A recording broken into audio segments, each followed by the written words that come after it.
Wandsworth is already telling parents in neighbouring boroughs about their school's facilities and how to apply for places.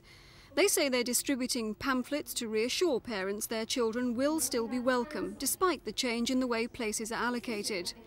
But the recruitment campaign has brought accusations of pupil poaching from neighbouring Lambeth. A lot of the secondary schools in London, and particularly in Wandsworth and Lambeth, have spare capacity because of the falling rolls over the last few years. And it's very useful, if you're a local authority, to have your schools full, because if you don't, they cost you a lot of money to run and those sorts of things. And for every child coming out of one borough and going to another, there is a fee which they have to pay from the host borough, and that can be up to £3,000 for a secondary child. So it's worth a lot of money, is having children going across boundaries. Historically, parents in London, and I believe all over the country, have wanted to send their children to the nearest school. With transport difficulties and all the other difficulties with children travelling long distances, that seemed a very reasonable idea. I think parents will choose what they perceive to be the best school available. Yes, and I think if I had a daughter, that's what I would do as well.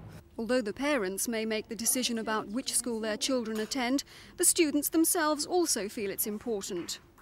They just heard it was a good school from people. Because I used to live in this area and I wanted to go to an all-girls school.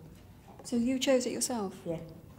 Why do you feel it's important to be able to go to the school you want to go to? So that you enjoy it. The problem is schools were never planned to fall into local authority boundaries. And until who can go where is sorted out, it'll be the children and their parents who suffer. There is at the moment, I think, something like 24% of secondary children in London move across borough boundaries, and it's inconceivable that anybody would be foolish enough, any set of local authorities, as to try and prevent all that happening. There's a lot of movement both ways. But there will be, always must be, when there's a major change, some stresses and strains, and I think good sense will get us through that in a year or two.